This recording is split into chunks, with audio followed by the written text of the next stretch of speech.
नित्यानन्देश्वरसमारम्भां नित्यानन्देश्वरिमध्यमाम् अस्मदाचार्यपर्यन्तां वन्दे गुरुपरम्पराम्.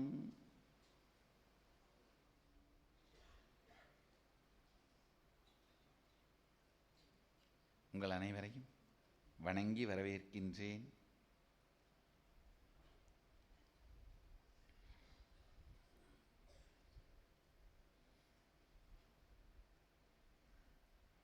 நித்யானந்த தொலைக்காட்சியின் மூலமாகவும் இருமுனை காணொளி காட்சியின் மூலமாகவும் இந்த ஆதி சைவம் எனும் தியான சத்சங்கத்திற்காக அமர்ந்திருக்கும் உங்கள் அனைவரையும் வணங்கி வரவேற்கின்றேன்.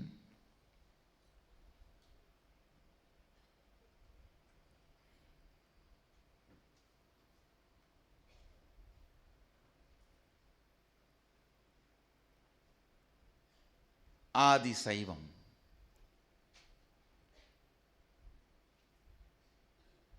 நேற்றைய சத்சங்கத்தை சார்ந்த ஒரு கேள்வி. இந்த ஒரே கேள்வியை 2-3 அன்பர்கள் வேறு வேறு வார்த்தைகளால் எழுப்பியிருக்கிறார்கள். விதர்க்கத்தோடு ஸ்ரத்தையோடு தான் எழுப்பியிருக்கிறார்கள், குதர்க்கமில்லாதது. அவர்களுடைய கேள்வி என்ன? பெருமானே,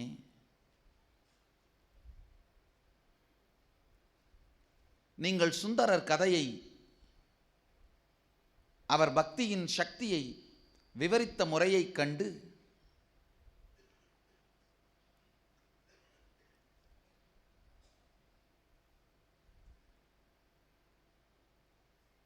இந்த கதையை கேட்டு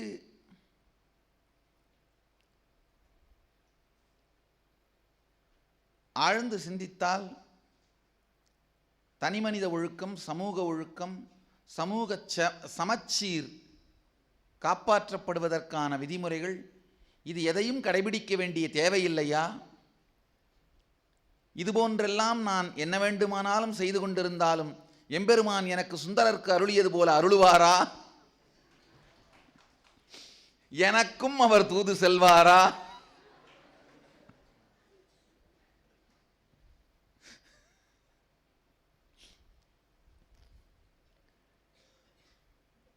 உண்மையில் பார்த்தா இந்த கேள்வியை நீங்கள்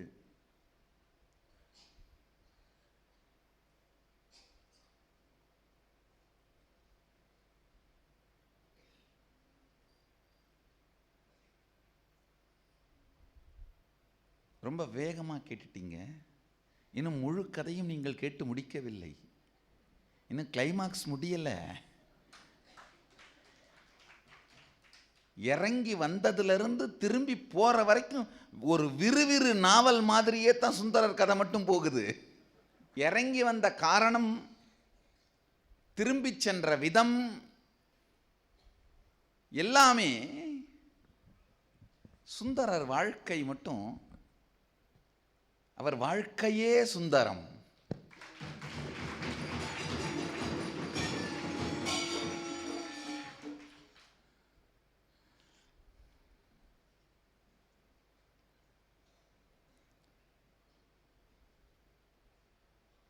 இன்று ஆழ்ந்து கேளுங்கள். இன்றைய சத்சங்கத்தை கேட்டீர்களானால் உங்களுடைய இந்த கேள்விக்கு பதில் கிடைத்துவிடும். தனிமனித ஒழுக்கம், சமூகத்தை சமச்சீர் நிலையில் வைக்கின்ற ஒழுக்கம், சமூகத்தின் கோட்பாடுகள், இது எதையுமே மதிக்காம, இதை எதையுமே வாழாம, என்ன வேணுமானாலும் எப்படி வேணுமானாலும் பண்ணுறாரு. அது அத்தனைக்கும் பெருமானே தூது போகிறாரு. அப்போ நானும் அந்த மாதிரி பண்ணா எனக்கும் அவர் தூது போவாரா? ஆழ்ந்து கேளுங்கள்.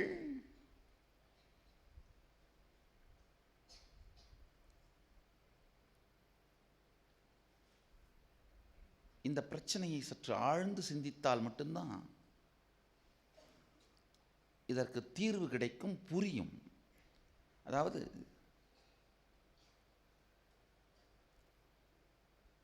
ஒரு மனிதன் உடல்,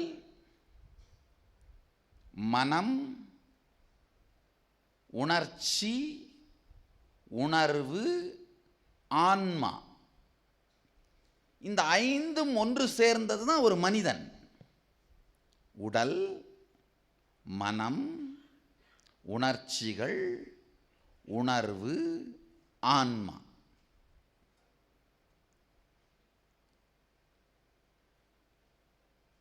சுந்தரமூர்த்தி நாயனார் உடலாலும் மனதாலும் செய்ததை மட்டும்தான் நீங்கள் பார்க்கிறீர்கள். உடலாலே 2 பெண்களை மணந்து கொண்டார், மனதாலே 2 பெண்களிலும் காதலில் விழுந்தார், இதைத்தான் பார்க்கிறீர்கள். உணர்ச்சியாலும் உணர்வாலும் உயிராலும் ஆன்மாவாலும் அவர் எப்படி இருந்தார் என்பதை நீங்கள் பார்க்கவோ நினைக்கவோ மறந்து மறுக்கிறீர்கள். காரணம் என்னன்னா, நீங்கள் உங்களையே வெறும் உடல் மனமா மட்டும்தான் பார்க்குறீங்க. நாத்திக நாராசம் தமிழ்நாட்டில் பரப்பப்பட்ட பொழுது இந்த உடல் மனம் தாண்டி உங்களுடைய பரிமாணங்கள் வளர்வதற்கான வாய்ப்பே அழிக்கப்பட்டது. பகுத்து அறிவதற்காக பகுத்தறிந்தால் தவறில்லை, பகுத்து எறிவதற்காக பகுத்தறிவை பரப்பினார்கள். பகுத்து எரிய பகுத்தறிவை உபயோகித்தார்கள். அதுவும் இந்து மதத்துக்கு எதிராக மட்டும்தான் உபயோகித்தார்கள்.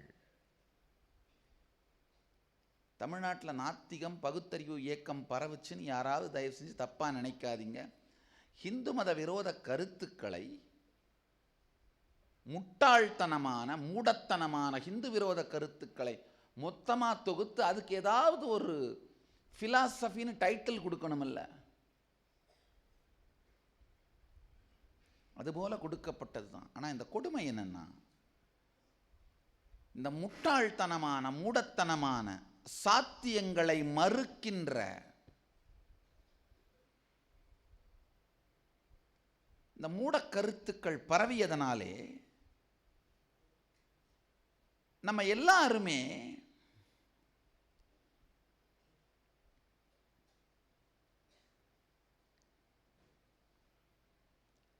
உங்களை உடல் மனம் தாண்டி வேறு ஒன்றுமே இல்லை என்கின்ற முடிவுக்கே நீங்கள் வந்துவிட்டீர்கள். மிக பெரிய கொடுமை. உங்களை நீங்கள உடல் மனம்னு மட்டும் நினைக்கிறதுனால சுந்தரரையும் உடல் மனம்ன்ற நிலையிலிருந்து மட்டும்தான் பார்க்குறீங்க. அவருடைய உடல் பார்த்தீங்கன்னா நீங்கள் அப்படிங்கிறத உங்களுடைய உடல் வெறும் 5% தான், உங்கள் மனம் வெறும் 5% தான், உங்களுடைய உணர்ச்சிகளும் உணர்வும் உயிரும் தான் மீதி 90%. மனம் 5%, உடல் 5%, மீதி மற்ற 3 தான் 90%. இந்த 10% உடல் 5 மனசு 5, இந்த 10% செய்த செயலை பார்த்தீர்களே தவிர இந்த 90% இந்த 10% செயல்களின் போது எந்த நிலையில் இருந்தது என்று பார்க்கவில்லை. சுந்தரர் ரொம்ப அழகா சொல்றாரு, தடுக்கி விழுந்தாலும் உன் நாமமே என் தருக்கில் செரிக்கும்.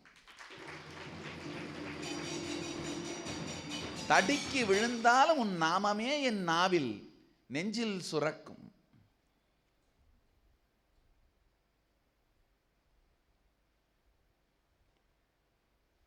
அவர் இருந்த உணர்வு நிலை, அவர் இருந்த உணர்ச்சி நிலை, அவர் இருந்த உயிர் நிலை,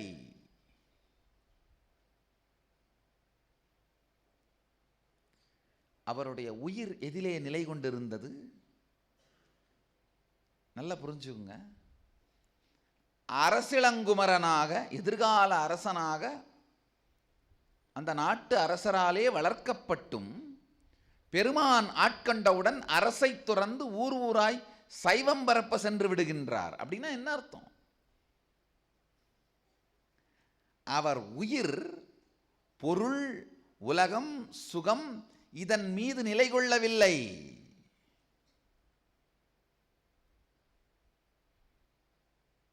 அப்படி வேணுமானாலும் பெருமானிடம்தான் கேட்டுப் பெறுவேன், வேறொருவரிடம் கேட்கவும் வேறொருவரிடம் வணங்கலும் கேட்டலும் ஆகாது. அஞ்சுவதும் அடிபணிவதும் அப்பன் ஒருவனுக்கே.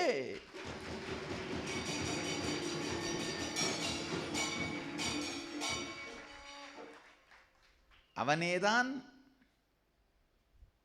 மன்னவனும், அவனேதான் என்னவனும், கடவுளும் அவன்தான், தலைவனும் அவன்தான், இறைவனும் அவன்தான், என்னவனும் அவன்தான், மன்னவனும் அவன்தான். வேறொருவருக்கு வேலை செய்ய மாட்டேன், வேறொருவருக்கு ஊழியம் செய்ய மாட்டேன், வேறொருவருக்கு என் வாழ்க்கையும் தலையும் வணங்காது.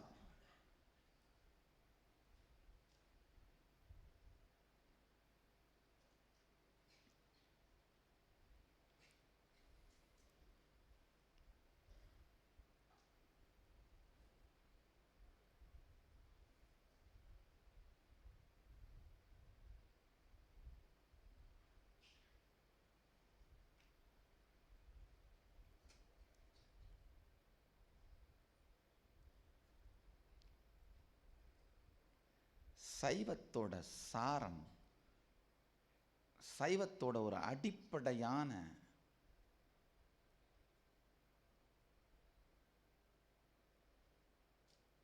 விளக்கம் வேற ஒண்ணுமே இல்லைங்க. பரம்பொருளான சதாசிவனை பக்தியால் பரவுவதும், நம் பக்தியை அவர் ஏற்றுக்கொண்டு நம்மை வாழ்விக்கின்றார், நாம் மீது அவர் வைத்த நம்பிக்கையை அவரும் நம் மீது வைக்கின்றார் என்று புரிந்து கொண்ட சரணாகதியும். அவ்வளவுதான். மொத்த சைவமுமே இவ்வளவுதாங்கய்யா.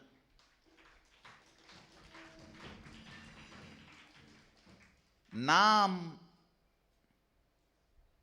அவர் மீது வைத்திருக்கும் பக்தியின் மீது நம்பிக்கை, அவர் நம் மீது அதே நம்பிக்கையை வைத்திருக்கின்றார் என்கின்ற ஸ்ரத்தை.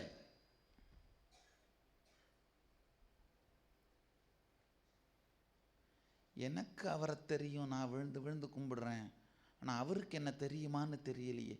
உனக்கே அவரை தெரியும் போது அவருக்கு ஒன்று தெரியாதாப்பா?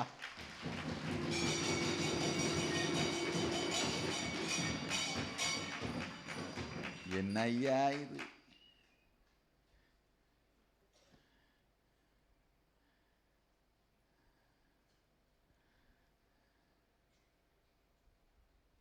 மொத்த சைவமும் இவ்வளவுதாங்கய்யா.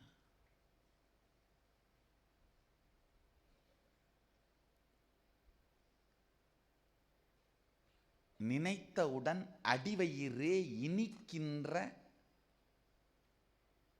நம்பிக்கை.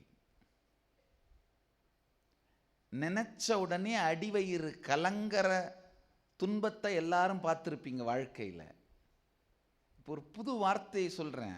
நினைச்ச உடனே அடிவயிறே ஆனந்தம் கொள்ளுகின்ற நம்பிக்கை.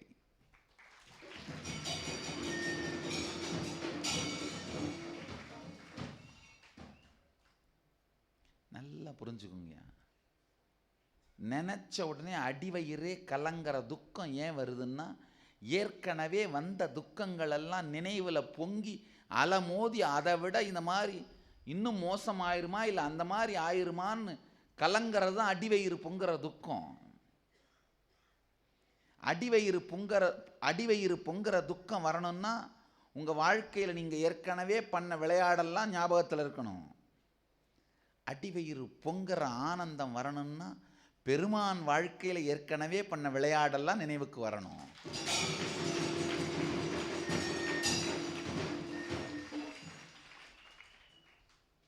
நினைச்ச உடனே ஐயோ அந்த மாதிரியே திரும்ப ஆயிருமோ, இல்லை அதை விட மோசமாயிருமோ அப்படின்னு அடிவயிறு கலங்க வைக்கிறது உங்கள் வாழ்க்கையே நினச்சிட்டு இருக்கிறது. நினச்ச உடனே அந்த மாதிரி ஆகுமோ, அதை விட வேற மாதிரி ஆகுமோன்னு மனசெல்லாம் ஆனந்தத்தால் பொங்குற மாதிரியான சத்தியங்கள் தான் பெருமானும் அவர்தம் அடியார்கள் வாழ்விலும் நடந்த விளையாடல்கள். எதை அதிகமாக உங்கள் பயோ மெமரியில் ஸ்டாக் வச்சுருக்கீங்களோ அதுதான் திரும்ப திரும்ப மேலே வரும். என்ன தின்னீங்களோ அதுதான் எப்போ வருங்கய்யா. 24 மணி நேரமும் அண்ணி, ஓர்படி, மாமியார், மருமகள், சித்தி இதையெல்லாம் பார்த்துட்டு இருந்தீங்கன்னா இந்த டிவி சீரியலே என்ன தெரியுமாங்க, வேறு ஒன்றும் இல்லை. எப்படி, அதாவது மருமகளுக்கு தெரியாமல் மகனை எப்படி பிரிக்கிறது, எப்படி பிளான் பண்ணி போலீஸில் மாட்டாமல் மாமியாரை சாகடிக்கிறது, எப்படி பிளான் பண்ணி தானாகவே மருமகளை ஓடி போகிற மாதிரி பண்ணுறது, இருக்கிற எல்லா விதமான கிரிமினல் ஆக்டிவிட்டீஸையும் எப்படி செய்யறதுன்னு வருஷக்கணக்காக எடுக்கப்படுற பாடம் தான் இந்த டிவி சீரியலுங்க. இது எல்லாம் உங்கள் பயோமெமரியில் போய் உட்கார்ந்தா ஒரே ஒரு நாள் புருஷன் 5 நிமிஷம் லேட்டாக வந்தால் கூட மனசுக்குள்ளே என்ன ஆகுது, 50 காரணம் வந்துட்டு போயிடுது. ஏதாவது பொம்பளையை வச்சுருக்காரா, இல்லை யாராவது கடத்திட்டு போயிட்டாங்களா, இல்லை அவரே இதுக்கு மேலே வீட்டுக்கு வர வேணான்னு முடிவு பண்ணிட்டாரா, ஆஃபீஸில் வேலை போயிருச்சா, இல்லை டிப்ரெஷனில் சூசைட் பண்ணிக்கிட்டாரா, நான் வேற இன்னைக்கு காலையில் சரியாக பேசலை, நான் கொஞ்சம் ஒழுங்காக பேசி அனுப்பியிருந்துருக்கணும்.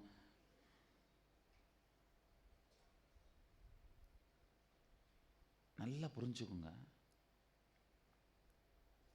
டிவி சீரியலுங்க நம்முடைய வாழ்க்கையின் பாகமாக மாறுவதற்கு முன்பாக இந்த அளவுக்கு மன கொந்தளிப்பு, மன உளைச்சல், நினைத்தவுடன் அடிவயிறு கலங்குகின்ற துக்கம் நமக்கு இருந்திருக்கவில்லை. நினைத்து பார்ப்பதற்கு தவறான நினைவுகளை அளவுக்கு அதிகமாக உண்டுவிட்டு, கண்டுவிட்டுன்னு வேணா சொல்லலாம், கண்டுண்டு விட்டு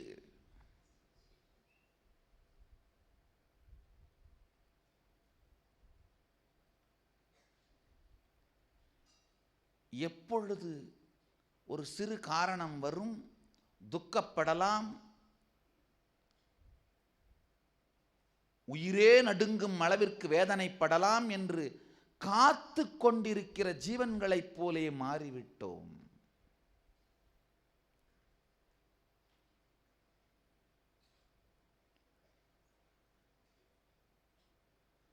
உங்கள் உடம்புக்குள்ளேயும் மனசுக்குள்ளேயும் எப்போ துக்கத்தை பரப்பலான்ற உணர்ச்சிகளும் உணர்வுகளையும் நீங்கள் வச்சிருந்தா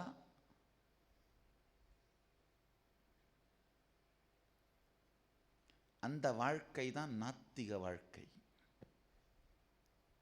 இந்த சமூகம் சார்ந்த குற்றம், கொலை, அதுலேயும் எல்லா சேனல்லையும் இந்த கிரைம்ஸை பற்றி ஒரு ஷோ.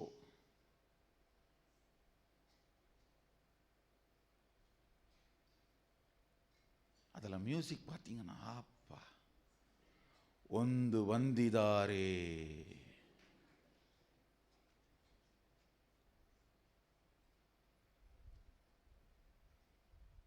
எல்லா லாங்குவேஜ்லேயுமே சொல்கிறேன், பல மொழிகள்லையும்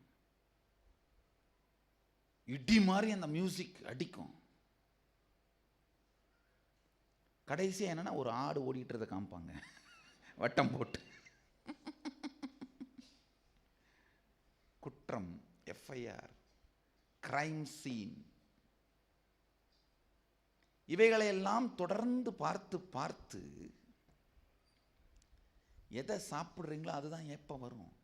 இதெல்லாம் உங்களுடைய பயோ மெமரியில் போய் உட்கார்ந்து எந்த ஒரு சிறு காரணம் கிடைத்தாலும் உங்களை ஒரு துக்க சுனாமி மாதிரி அட்டாக் பண்ணுது. அதனால தான் வாழ்க்கை துக்கமாக இருக்குங்க. ஆனால் அதுவே கரிக்குருவிக்கு உபதேசித்ததும், வந்திக்காக பிட்டுக்காக மண் சுமந்ததும், நரியலாம் பரியாக்கித்தானே குதிரை சேவகனாய் வந்ததும், பாலை கொடுத்து சம்பந்தனை ஆண்டதும், சூலை கொடுத்து அப்பனை ஆண்டதும், குதிரை ஓட்டும் கோலை எடுத்து மணிவாசகனை ஆண்டதும், ஓலை கொடுத்து சுந்தரனை ஆண்டதும், இதெல்லாம் நினைவில் இருந்தா, இதெல்லாம் உங்க பயோ மெமரியில் இருந்தா, எந்த ஒரு சூழல்லையும் இது எப்படி வெடிச்சு பக்தியை, ஆனந்தத்தை உங்களுக்குள்ள பொங்க வைக்கலான்னு பார்த்துக்கிட்டே இருக்கும். அதுதான் சைவ வாழ்க்கைங்கய்யா.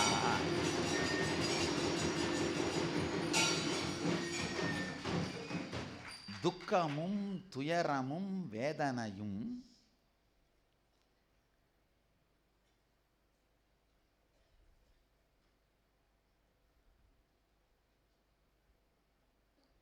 கல்மஷமும் வலியும் தொடர்ந்து டிவி சீரியல் பார்த்தீங்கன்னா வாழ்க்கையில் என்னவெல்லாம் ராங்கா போக முடியுமோ அது எல்லாமே ராங்கா போகும் தான் அப்படின்னு நினைப்பில் தான் இருப்பீங்க.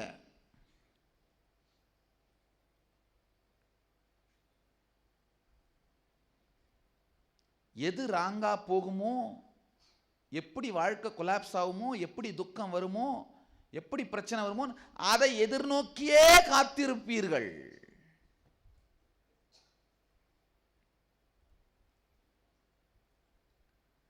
இந்த பயோ மெமரி உடம்புக்குள்ள மனசுக்குள்ள பில்ட் ஆயிருச்சுன்னா, எப்போ உங்களுக்குள்ள அந்த கடும் பயத்தையும் நரம்பு தளர்ச்சியும் உருவாக்கக்கூடிய அந்த அட்ரினலினை உடம்புக்குள்ள ரஷ் பண்ணலான்னு உங்களுடைய பயோ மெமரி வெயிட் பண்ணிட்டு இருக்கு.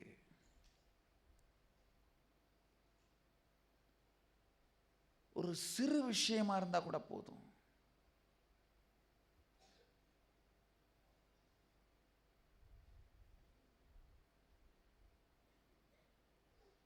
ரொம்ப சின்ன விஷயத்துக்கெல்லாம் போதும், உயிரே நடுங்கிற மாதிரி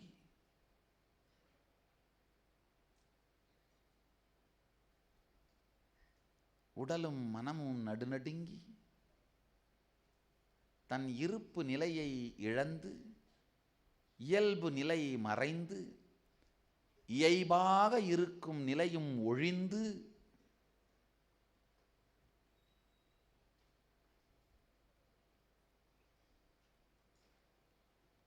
மீண்டும் மீண்டும் துக்க சுனாமி உங்களுக்குள் அடிப்பதற்கு, துக்க பேரலை உங்களுக்குள் அடிப்பதற்கு நீங்களே காரணமாகி விடுகின்றீர்கள். இதுதான் நாத்திக வாழ்க்கை.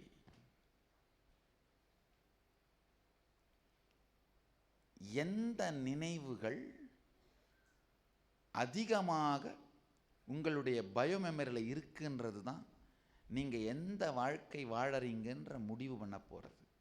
நல்லா புரிஞ்சுக்கோங்க. செய்கின்ற செயல் சார்ந்து உங்கள் வாழ்க்கை அமைவதில்லை. அது ரொம்ப சின்ன பாகம்.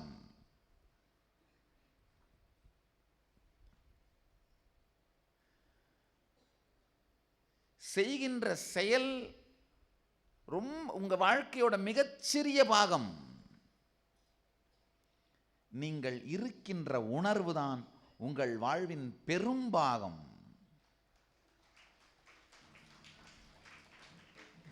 பெரும்பாகத்தை தூய்மை செய்யுங்கள். பெரும்பாகத்தை தூய்மை செய்யுங்கள். பெருமான் பாகம் கிடைக்கும்.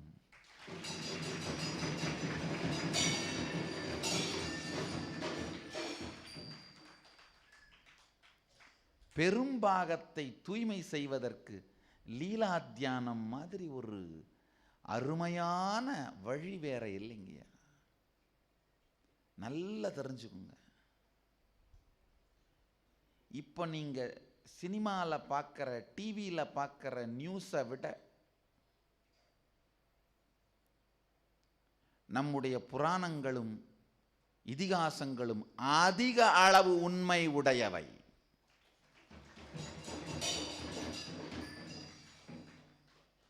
நல்லா தெரிஞ்சுக்குங்க.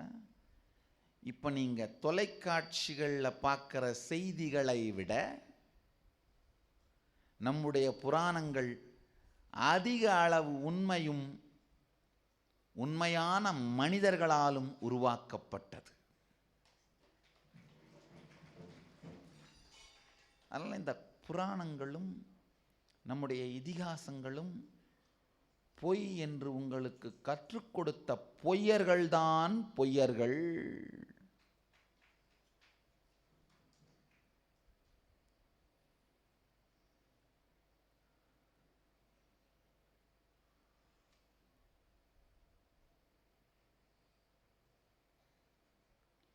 சரி, புராணம் பொய்ன்னு அதை படிக்கிறத நிறுத்தினாங்க. ஆனால் கடைசியில் இப்போ இவங்க புராணத்தை படிக்க வேண்டியதாக இருக்கு. இவர்கள் புராணத்தை படிக்க வைக்க இதற்கு முன்பிருந்த புராணத்தை பொய் என்று உங்களை நம்ப வைத்தார்கள்.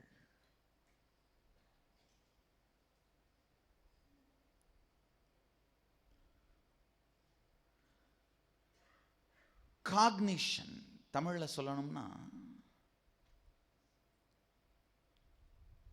உணர்வுபடுத்திக் கொள்ளுதல். எந்த ஒரு சூழல் உங்கள் கவனத்திற்கு முன்பு வந்தாலும்,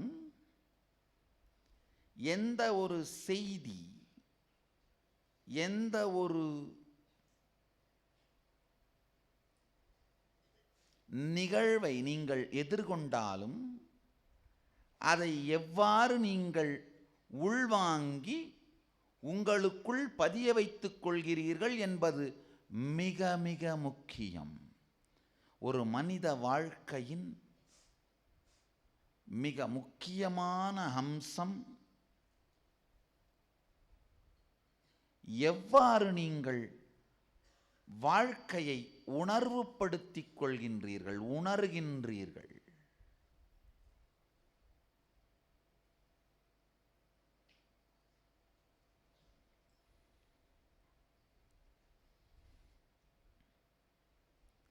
சில பேர் எங்கிட்ட கேட்குறது, தப்பு பண்ணுறவங்களாம் நல்லாவே இருக்கிறாங்க, நல்லது பண்ணுறவங்க தான் கெட்டு போகிற மாதிரி தெரியுது சாமி.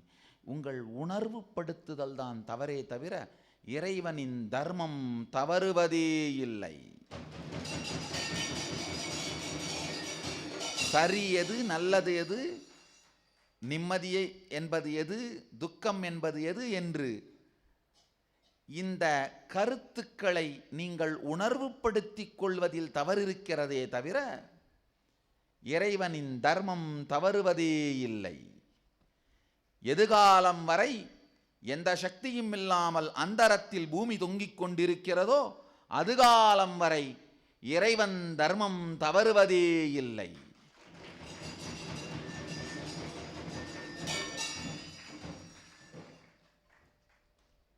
எந்த சக்தியும் தாங்களும் இல்லாது அந்தரத்தில் பூமி இருப்பதும் சுற்றுவதுமே இறைவனின் தர்மம்தான். அவன் தர்மம் தவறுவதே இல்லை.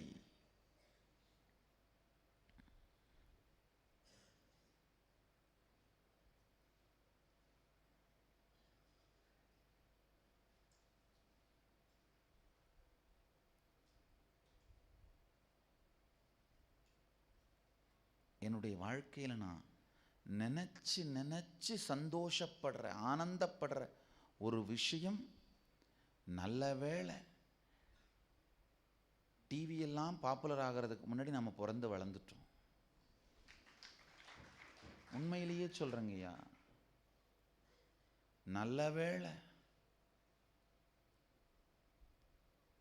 தொலைக்காட்சி மனித வாழ்க்கையின் அதீதமான பாகமாக மாறுவதற்கு முன்பாகவே பிறந்து வளர்ந்து விட்டோம் பெருமானே.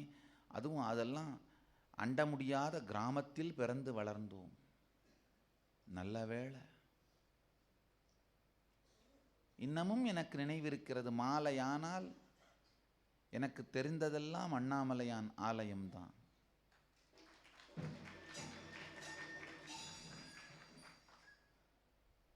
காலை புலர்ந்தாலும் மாலை மங்கினாலும் வாழ்க்கை அவன் வாழும் சாலைதான். காலை புலர்ந்தாலும் மாலை மங்கினாலும் அவன் ஆலயமே கதி.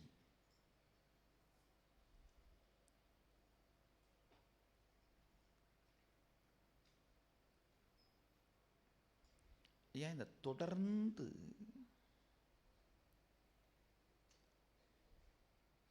திரைத்துறையிலையும் வெள்ளித்துறையிலையும் இருக்கிற வெள்ளித்திரை, சின்னத்திரை, திரைத்துறை, இதில் இருக்கிற பல பேரை நான் சந்திக்கிறேன். அவங்கக்கிட்ட கேட்குறது, ஏன் தொடர்ந்து வயலன்ஸும் க்ரைமும், அதாவது வேதனை, சோகம், துக்கம், அழித்தல்,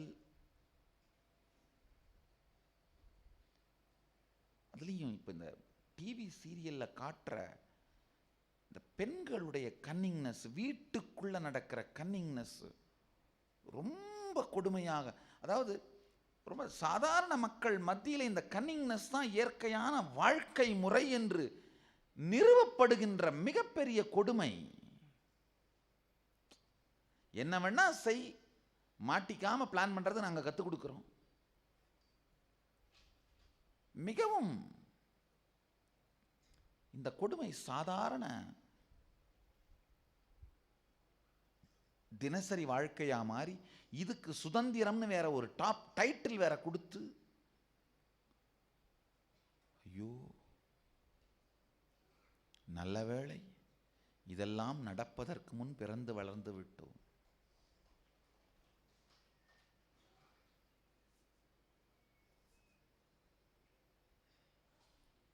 ஐயா, இது போன்ற கருத்துக்கள் தொடர்ந்து உள்ள போய் இருந்தா உடம்புல ரத்தத்துக்கு பதிலாக ஆசிடை ஊற்றி சுத்த வச்சிட்டு இருக்கீங்கய்யா.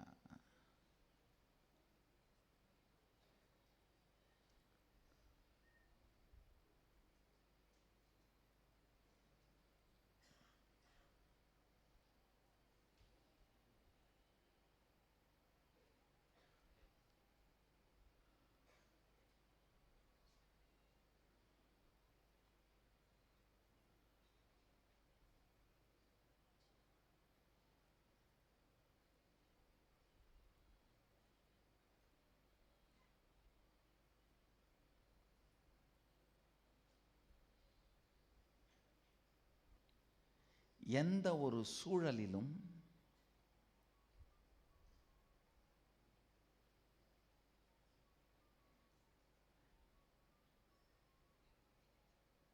உங்களுக்கு அநீதி இழைக்கப்படுகிறது என்று நீங்கள் நம்பத் துவங்கிவிட்டால், உணர்வுபடுத்திக் கொள்ள துவங்கிவிட்டால், நீங்களும் அநீதி இழைக்க தயாராகி விடுவீர்கள். பெரிய கொடுமையை இந்த நாகரிக உலகத்தில் ஊடகங்களும்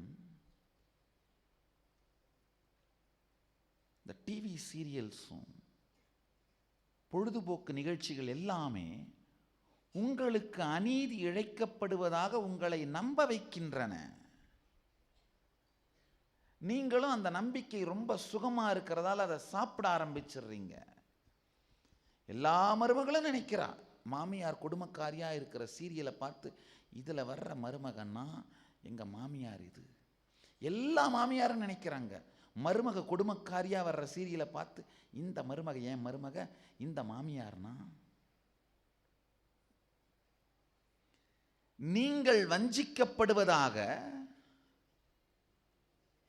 உங்களை நம்ப வைப்பது சுலபம். அந்த நம்பிக்கை உங்களுக்குள் சென்று விட்டால் அது மிக கொடிய விஷமாக மாறி நீங்கள் மற்றவர்களை வஞ்சிக்க மனதளவிலும் கருத்தளவிலும் உணர்வளவிலும் தயாராகி விடுகின்றீர்கள். அந்த தயார் நிலையிலிருந்து நீங்கள் செய்கிற எல்லா செயலுமே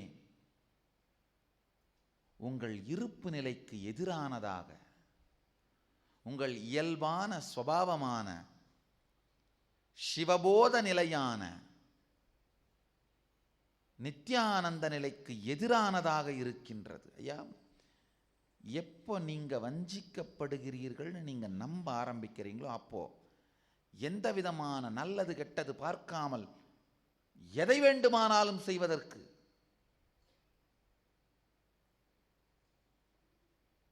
நல்லது கெட்டது நியாயம் தர்மம் எதையும் பார்க்காமல் செய்வதற்கு தயாராகி விடுவீர்கள். மிருகத்தன்மைக்குள் நுழைந்து விடுவீர்கள். அப்படி இல்லாம எப்பொழுதும் நீங்கள் ரட்சிக்கப்படுகிறீர்கள். எந்த சூழலிலும் நீங்கள் தாங்கப்படுகிறீர்கள்.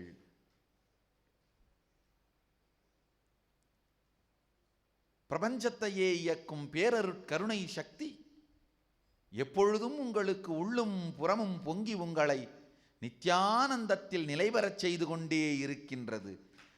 இந்த உணர்வு பதிவு உங்களுக்குள் செல்வதற்கு இறைவனின் திருவிளையாடல்கள் மிக பெரிய வழிவகுக்கும்.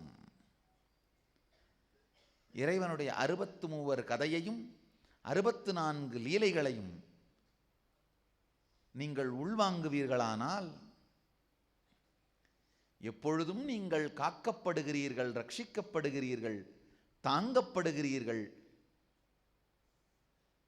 உங்களை தாங்கிக் கொண்டிருக்கும் திருக்கரம் எல்லா சக்தியும் உடையது மட்டுமல்ல, எல்லா வல்லமையும் உடையது மட்டுமல்ல, பெரும் கருணை உடையது.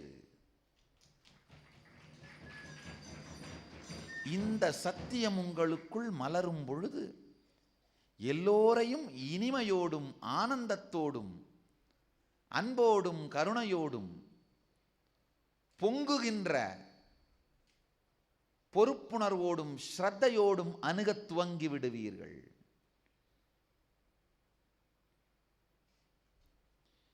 டிவி சீரியலும் திருவிளையாடலும்,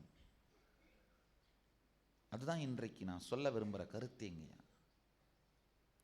உங்களையும் வலிக்க வைத்து கொண்டு உங்களை சுற்றி உலகமே உங்களை ஏமாற்றுவதற்காகத்தான் இயங்கிக் கொண்டிருக்கிறது என்று உங்களை நம்ப வைத்து நீங்கள் தொடர்ந்து வஞ்சிக்கப்படுகிறீர்கள் என்ற முடிவுக்கு உங்களை வரவழைத்து, தொடர்ந்து நீங்கள் வஞ்சிக்கப்படுவதனால் யாரை வேண்டுமானாலும் நீங்கள் வஞ்சித்தாலும் என்ன செய்தாலும் அது தவறில்லை என்று உங்களை நம்ப வைத்து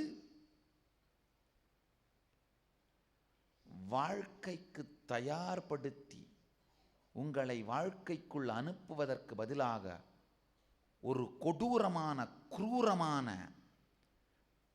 அழிக்கும் சக்தியாக ராட்சசத்தன்மையை உங்களுக்குள் உருவாக்கி உங்களை வாழ்க்கைக்குள் அனுப்புகிற சக்தி இந்த டிவி சீரியலுங்க, தொலைக்காட்சி தொடர்கள்.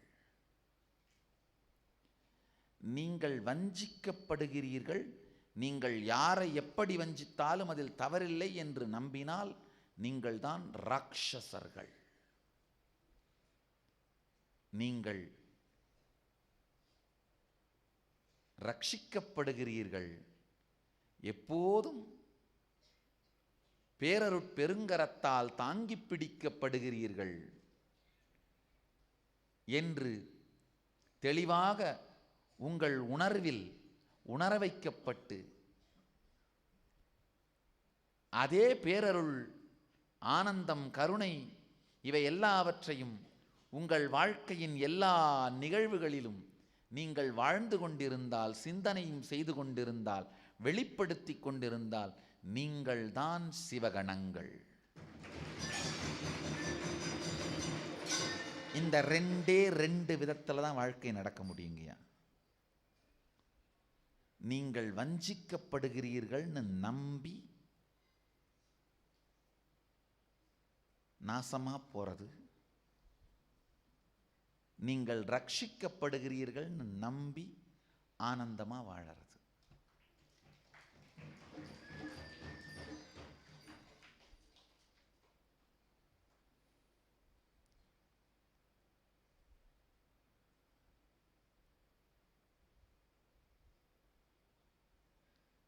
எப்பொழுதும் நீங்கள் எம்பெருமானால்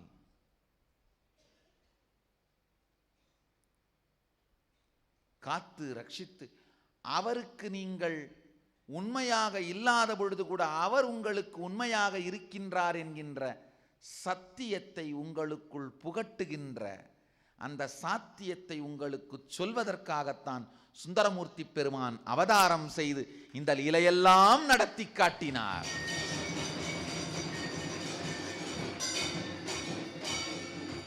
நல்ல வேளை பறவை நாச்சியும் சங்கிலி நாச்சியும் டிவி சீரியல் எல்லாம் பார்க்கல.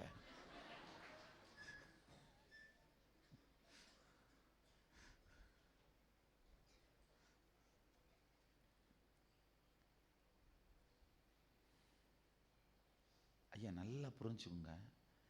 டிவி சீரியலில் காட்டுற மாதிரி துக்கங்களும் கொடுமைகளும் உங்கள் வாழ்க்கையில் எத்தனை தரம் நடந்திருக்குன்னு நீங்கள் நம்புறீங்களோ, சத்தியமாக சொல்கிறேன், அதை விட அதிக முறை திருவிளையாடல்களும் புராணங்களிலும் இதிகாசங்களிலும் பெருமான் நடத்தி காட்டியதாக சொல்லப்பட்டிருக்கின்ற காப்பாற்றுதல், தாங்கி பிடித்தல், ஏற்றுக்கொள்ளுதல், தடுத்தாட்கொண்டருளல் உங்கள் வாழ்க்கையில் நிகழ்ந்திருக்கிறது. டிவி சீரியல்ல காட்டுற மாதிரி உடஞ்சி போறது 100 தரம் நடந்திருந்தா, திருவிளையாடற் புராணங்களில் சொல்லப்படுவது மாதிரி ஒட்ட வைத்து தூக்கி நிறுத்தப்படுவது 101 முறையாவது நடந்திருக்கிறது. அதனால்தான் இன்னமும் நீங்கள் நின்று கொண்டிருக்கிறீர்கள்.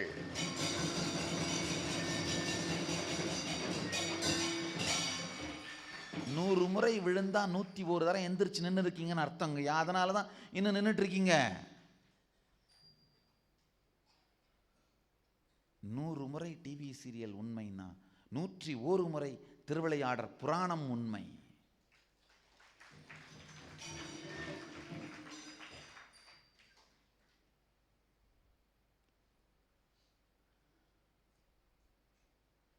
எத்துணை நிகழ்ந்தாலும் என் அப்பன் துணை இருப்பான் என்கின்ற தெளிவுதான் சைவம்கையா.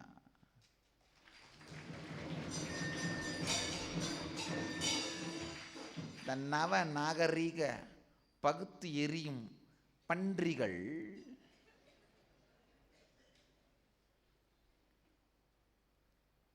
எத்துணை நிகழ்ந்தாலும் என் அப்பன் துணை இருப்பான்ற கருத்தை ஏதோ ஏமாற்று கருத்து போலவும் தன்னைத்தானே ஹிப்னடைஸ் பண்ணிட்டு வெகுளி மனிதர்கள் தான் இந்த மாதிரி நினைச்சிட்டு வாழ்வாங்கன்னு இந்த கருத்தையே ஒரு இல்லெஜிட்டிமேட்டான கான்செப்ட் மாதிரி சொசைட்டியில் மாற்றி விட்டார்கள். நல்லா புரிஞ்சுக்கோங்க.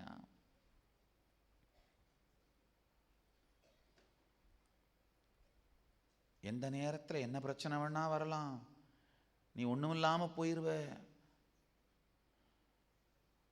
அப்படின்ற பயத்தை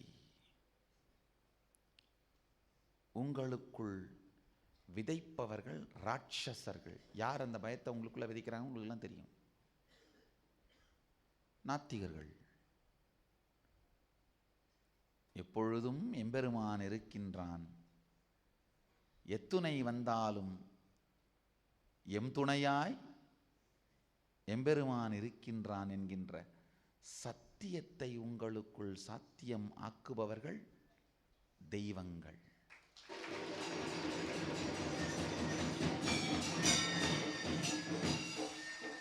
ஐயா, உண்மையில நீங்க ஹிப்னட்டிசத்துல மாயையில இல்ல, அவங்க தான் மாயையில இருக்காங்க.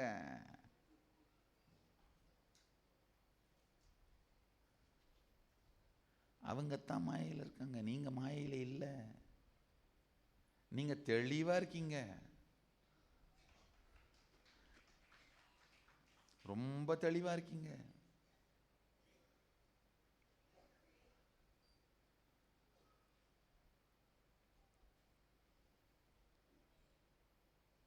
ரெண்டு குரூப். ஒரு குரூப் சொல்லுது என்ன வேணா பிரச்சனை வந்தா வரலாம், எல்லாம் கொலாப்ஸ் ஆயிடலாம், யாரையும் நம்பாத, என்னை மட்டும் நம்பு, நான் தான் ஏதாவது பிரச்சனை வந்தால் உன்னை காப்பாற்றுவேன். இன்னொரு குரூப் ஒரு பிரச்சனையும் வராதப்பனே, என் அப்பன் இருக்க எதுவும் வராது, நிம்மதியாக ஆனந்தமாக அவனை சிந்தித்து சிவமயமாய் வாழ்னு 2 குரூப் சொல்லுது. நிம்மதியாக இருன்னு சொல்கிற குரூப்புக்கு இன்னொரு குரூப்பை பார்த்தா கோபம் வர்றதில்லை. ஆனால் அந்த இன்னொரு குரூப்புக்கு இந்த நிம்மதியாக இருன்னு சொல்கிற குரூப்பை பார்த்தாலே அடிவயிறு எரியுது. இதை பார்த்தே தெரியலையாங்க யார் மாயையில் இருக்காங்க, யார் ஞானத்தில் இருக்காங்கன்னு. இந்த பயமுறுத்துகிற குரூப்பு ஞானிகள் குரூப்பை அடித்ததா கதை இருக்குது. இவங்க எப்பயாவது அடித்ததா கதை இருக்கா பார்த்தீங்களா? ஏன்னா நமக்கு தேவையில்லை. அதிகபட்சமாக நம்மளை காத்துப்போம், நம்மளை காப்பாற்றிப்போம். சில நேரத்தில் அவங்க அடிக்கிற அந்த கருமம் அவங்களுக்கே திரும்பி போகுது, அவ்வளவுதான்.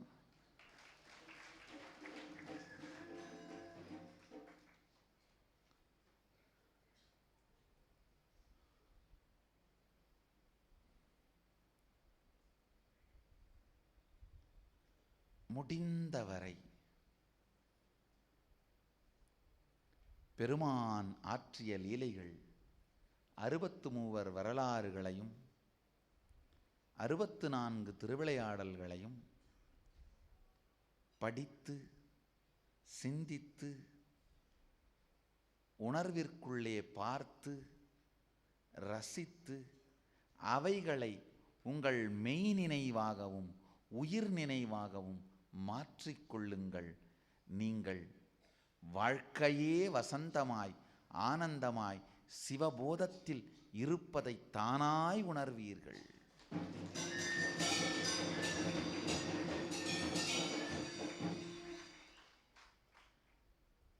ஐயா, பிட்டுக்கு மண் சுமந்ததும்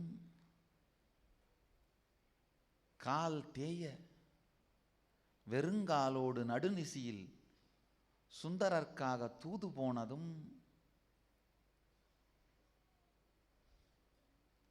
கரிக்குருவிக்கு உபதேசித்ததும் இது எல்லாம் சத்தியமா கற்பனை இல்லைங்கய்யா, கற்பனை கடந்த சத்தியம்ங்கய்யா.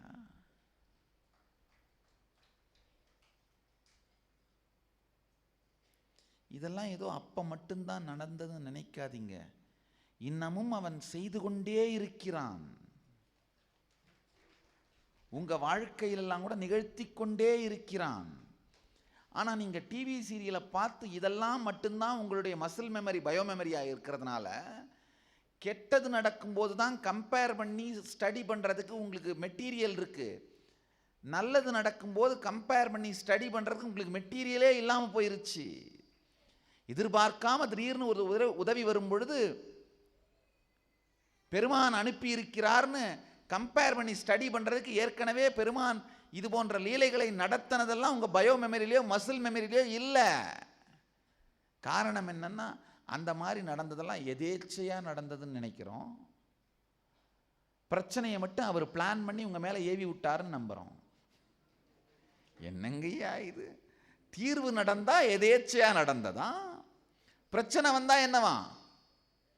அவர் வேலையெல்லாம் விட்டுட்டு அவரும் பார்வதியும் உட்காந்துட்டு நந்தியை கூட கூப்பிட்டுக்கிட்டு விளக்கு பிடிக்க சொல்லி எல்லாம் பிளான் பண்ணி, இவன் இருக்கிறான் பாரு இந்த ஊர்ல, இவனை நம்ம சும்மா விடக்கூடாது, இவனை கட்டங்கட்டு அப்படின்னு நமக்காகவே பெருமான் 4 நாள் உட்கார்ந்து சிந்திச்சு பிளான் பண்ணி அந்த கேரக்டரை எல்லாம் நம்ம மேலே ஏவி விட்டா மாதிரி நினைக்கிறோம். ஆனால் தீர்வு வரும்போது எதேச்சையாக நடந்துருச்சுப்பா, நான் படு புத்திசாலிப்பா அதனால தப்பிச்சிட்டேன்பா. கொடுமை பாருங்க. பிரச்சனை வரும்போது கடவுள் பிளான் பண்ணி என்னை எப்படியெல்லாம் பழி வாங்குறார் பாருப்பா. தீர்வு வரும்போது நான் படு புத்திசாலி, என்ன வந்தாலும் தப்பிச்சு வந்துட்டேன் பாத்தியா. ஐயா,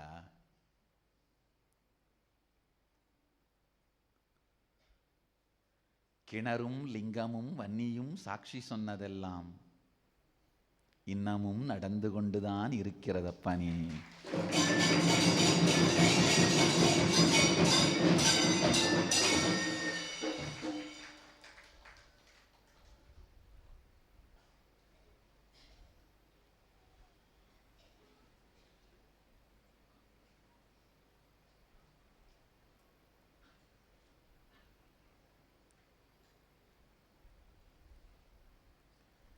சிவலிங்கம் சாட்சி சொன்ன கதை பொய்யில்லை.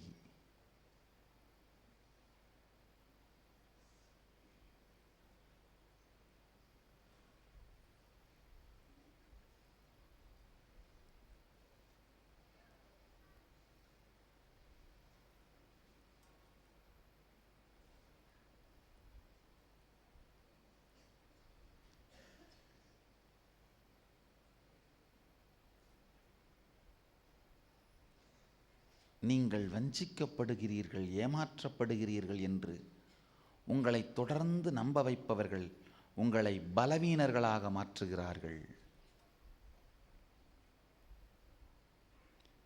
இறைவன் எப்போதும் உங்களை தாங்குகிறான், எப்போதும் உங்களை காக்கிறான், எப்போதும் உங்களை மேம்படுத்துகிறான், எப்பொழுதும் உங்களை தாங்கி நிற்கிறான் என்று நீங்கள் நம்பும் பொழுது பலசாலியாக தெய்வீகத்தன்மை உடையவர்களாக மாறுகிறீர்கள். எந்த நம்பிக்கை வேண்டும் என்று நீங்கள் முடிவு செய்யுங்கள்.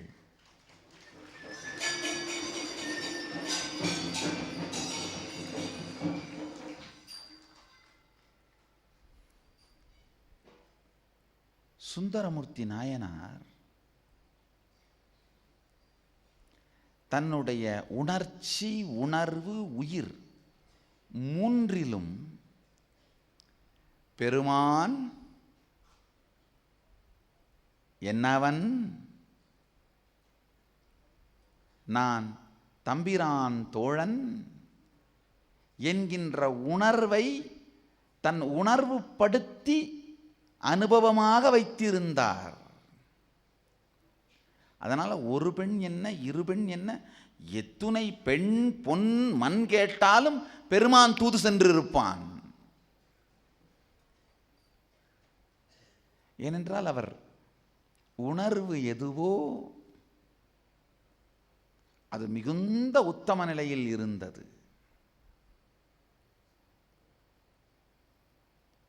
உணர்வை உத்தமம் ஆக்கும் உயர் வாழ்க்கை முறையே சைவம். ஐயா, பெருமான் தூது போனதெல்லாம் மட்டுமில்ல, அடுத்தது என்ன பண்ணார்னு சொல்கிறேன் கேளுங்க. இதுதான் கிளைமாக்ஸ்.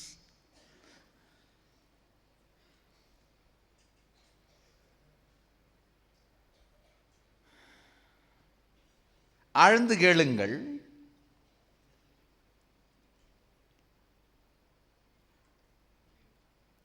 சுந்தரர் கேட்டதையெல்லாம் கொடுத்தது மட்டுமல்லாது, கேட்டதையெல்லாம் செய்தது மட்டுமல்லாது, அதையும் தாண்டி பெருமான் சுந்தரருடைய பெயர் கூட கெட்டுவிடக்கூடாது என்று எந்த அளவிற்கு ஸ்ரத்தையோடு இருந்தார்னு பாருங்க. இரவிலே பெருமானை கால் தேய திருவடி கூட இல்லாமல் திருவாரூரின் தெருக்களிலே தூது செல்வதற்காக நடக்கச் செய்து தன்னுடைய காமசுகத்திற்காக பெருமானை ஏவல் கொண்ட செய்தி நாடு முழுவதும் தீயென பரவியது. சோழ நாட்டிலே திருப்பெருமங்கலத்தில் ஏயர்கோன் கலிக்காமர் என்கின்ற ஒரு பெரிய சிவனடியார் வாழ்ந்து வந்தார். இதை கேட்டதும் அவருக்கு நெஞ்சு பதைத்தது. ஐயோ, ஒரு சிவனடியார், தொண்டன், பக்தன் பெருமானை ஏவல் கொள்வது சரியா? அவர் ஏர்கோன் கலிக்காமருக்கு மட்டுமல்ல, கேட்கின்ற எல்லா சிவனடியார்களுக்குமே நெஞ்சு பதறும்.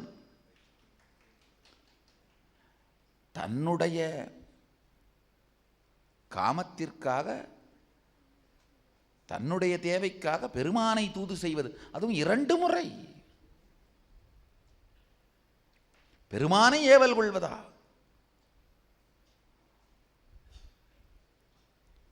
ஏயர்கோன் கலிக்காமரால் இதை ஜீரணித்துக் கொள்ள இயலவில்லை. ஆழ்ந்து கேளுங்கள்.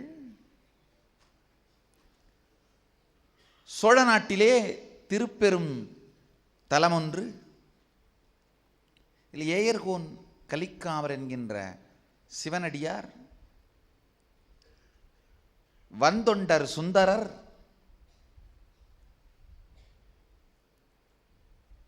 தன்னுடைய சுயநலத்திற்காக பெருமானை ஏவல் கொண்டார் என்கின்ற செய்தி கேட்டதும் கடுங்கோபம் அடைந்தார். எல்லா சிவத்தொண்டருக்கும் கோபம் வந்துத்தான் ஆகணும்.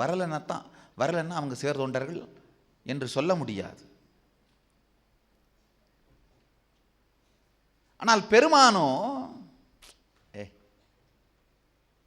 அது எனக்கும் அவருக்கு இருக்கிற பர்சனல் ரிலேஷன்ஷிப்பா, அதுக்கெல்லாம் நீங்க கவலைப்படாதீங்கப்பா, அதுக்கெல்லாம் நீங்க கோபப்படாதீங்கப்பா. நல்லா புரிஞ்சுக்குங்க. இந்த மொத்த சூழ்நிலையையும் ஆராய வேண்டும். ஏயர்கோன் கலிக்காமர் கடுங்கோபத்தோடு இருக்கின்றார். பெருமான் அந்த கோபத்தை தணித்து இருவரையும் இனிமையாக நட்பு பாராட்ட வேண்டும் என்று விரும்புகின்றார்.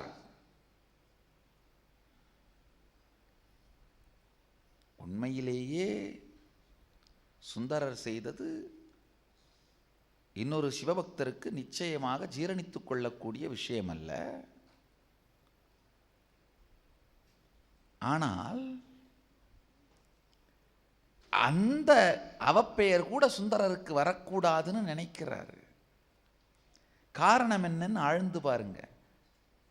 அந்த அளவுக்கு பெருமான் சுந்தரர் மீது நட்பு பாராட்டி பக்தி வைக்க, ஸ்ரத்தை வைக்க, அன்பு செய்ய காரணம் என்ன? அப்படி என்ன செய்து விட்டார் சுந்தரர்? பெருமான் இப்படி ஓடி ஓடி கேட்டதையெல்லாம் செய்தது மட்டுமல்லாது, கேட்டது கெட்டதாக இருந்தாலும் அதன் காரணத்திற்காக இவருக்கு ஒரு பெயர் கூட கெட்டுவிடக்கூடாது என்று நினைக்கின்ற அளவிற்கு ஓடி ஓடி சுந்தரரை காக்க வேண்டிய அவசியம் என்ன பெருமானுக்கு? இந்த இருவருடைய உறவின் நட்பையும் பாருங்கள். மொத்த கதையையும் படித்தால் தான் அது புரியும். ஒரு காலத்திலே தேவர்களும் அசுரர்களும் கடலை கடைந்து அமிர்தம் எடுப்பதற்காக கடலை கடைகிறார்கள். அப்போது விஷம் வெளிப்படுகிறது. கடைவதற்காக உபயோகப்படுத்திய பாம்பு விஷத்தை கக்குகிறது. வாசுகி விஷத்தை கக்குகிறது. அந்த விஷத்தை பார்த்த உடனே அசுரர்கள், தேவர்கள் எல்லாம் விட்டு ஓடி போயிட்டார்கள்.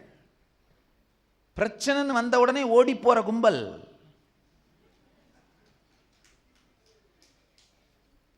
பிரம்மா விஷ்ணு எல்லாம் கூட ஓடி போயிட்டார்கள்.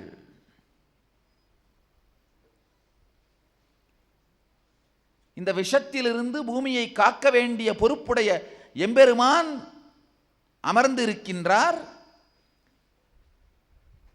மீதி எல்லாம் ஓடி போயிட்டாங்க.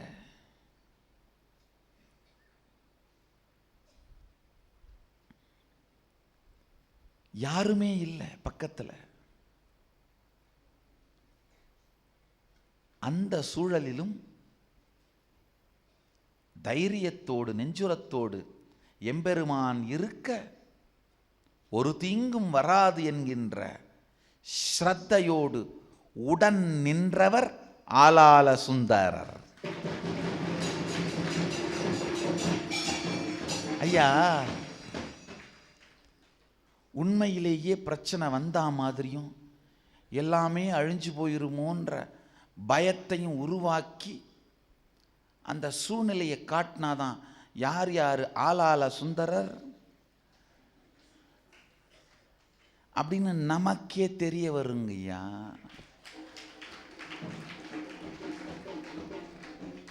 ஒரு காலத்தில் என்கிட்ட போறது ரொம்ப ஃபேஷன், இன்னொரு காலத்தில் என்னை எதிர்க்கிறது ரொம்ப ஃபேஷன். ஃபேஷனுக்காக வந்தது, ஃபேஷனுக்காக போனது, அது பேர் தான் கேட் வாக்குங்கிறது. இது ஃபேஷனுக்காக வந்துச்சு, ஃபேஷனுக்காக போயிருச்சு.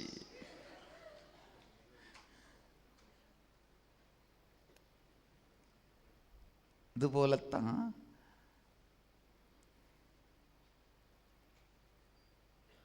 விஷம் திரண்டாலும் பெருமான் இருக்க ஒரு அழிவு வருமா என்ற தைரியத்தோடு நின்றது மட்டுமல்லாமல், பெருமான் கடைக்கண் உத்தரவை புரிந்து கொண்டு மொத்த விஷத்தையும் ஒன்றாய் உருட்டி தன் கையில் தாங்கி, அது பக்கத்தில் போனால் செத்து போயிடுவோமேனு விஷ்ணு பிரம்மா கூட ஓடி போயிட்டார்கள். ஆனால் தைரியமாக அதை சென்று கைகளில் தாங்கி திரட்டி கொண்டு வந்து பெருமானிடம் ஒப்படைத்தவர் ஆலால சுந்தரர். சோதனையின் போது உடன் இருந்தது மட்டுமல்லாமல் அதை சாதனையாக்குவதற்கு துணை நின்றதனால் ஆலால சுந்தரனுக்கு ஒரு துக்கமும் வராமல் ஒரு தீங்கும் வராமல் எம்பெருமான் காக்கின்றான். அதுதாங்க ஐயா நட்பின் ரகசியம். அதுதான் நட்பின் ரகசியம். நீ செஞ்ச அந்த ஒரு செயல் போதுமப்பா, உனக்கு என்ன வேணாலும் நாங்கள் செய்ய கடமைப்பட்டிருக்கேன்னு, என்ன வேண்டுமானாலும் செய்கிறேன்னு எம்பெருமானே உருகி, எம்பெருமானே முடிவு செய்த, எம்பெருமானே நினைந்து, எம்பெருமானே அன்பு செய்த சுந்தரமூர்த்தி பெருமான்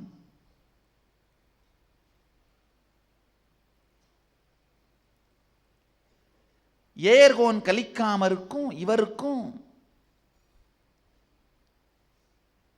சுந்தரருக்கு உண்மையில் எந்த கோபமும் வருத்தமும் இல்லை. ஆனால் ஏர்கோன் கலிக்காமருக்கு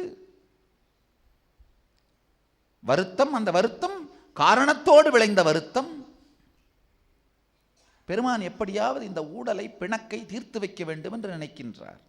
இந்த வருத்தம் தீர வேண்டும், கம்ப்ளீஷன் வரணும் நினைக்கிறார். உடனே ஏர்கோன் கலிக்காமருக்கு தீராத சூலை நோய் கொடுத்தார்.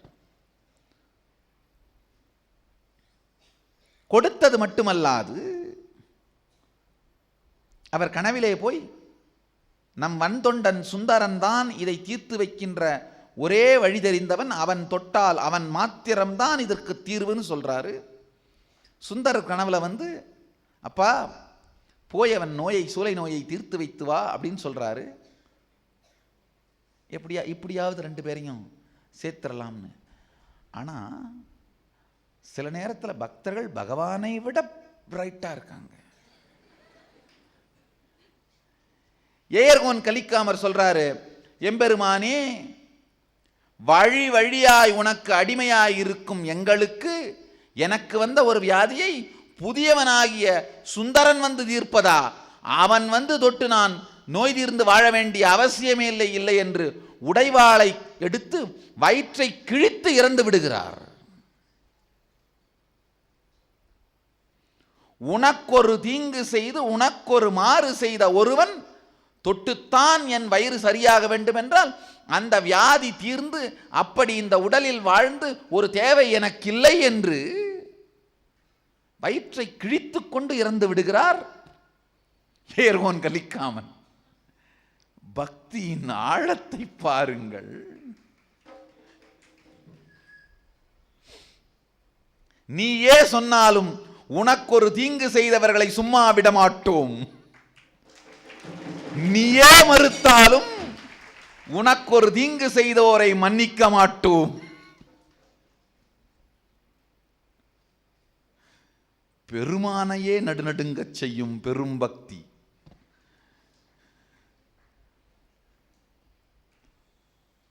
இதை கேள்விப்பட்டதும் சுந்தரமூர்த்தி நாயனார் ஐயோ என்று அலறி அடித்து செல்கின்றார். சென்ற இடத்திலே ஏர்கோன் கலிக்காமரின் உடல் வீழ்ந்து கிடப்பதை, குருவாளால் வயிற்றை கிழித்து கொண்டு அவர் வீழ்ந்து கிடப்பதை பார்க்கிறார்.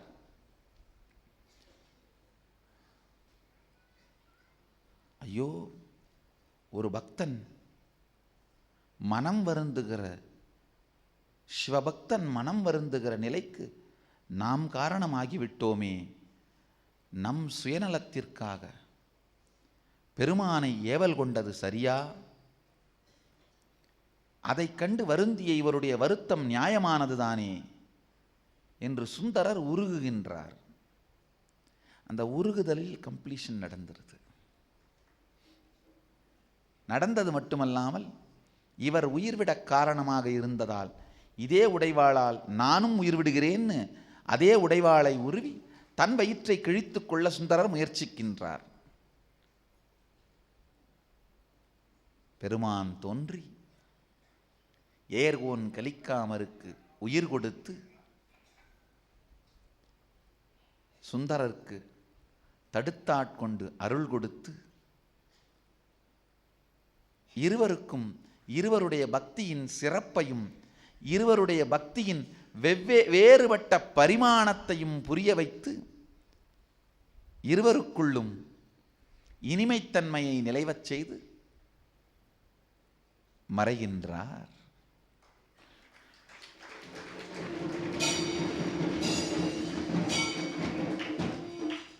ஐயா, ஓலை கொண்டு கொடுத்த வரத்திற்காக தடுத்தாட்கொள்ள வந்து பித்தா என்று அவதூறு செய்யப்பட்டு ஓலை கிழித்தெறியப்பட்டு அப்பொழுதும் மனம் சளைக்காது மூல ஓலை வெண்ணெய்நல்லூர் உள்ளதென்று சொல்லி அங்கழைத்து சென்று தடுத்தாட்கொண்ட உண்மையை சொல்லி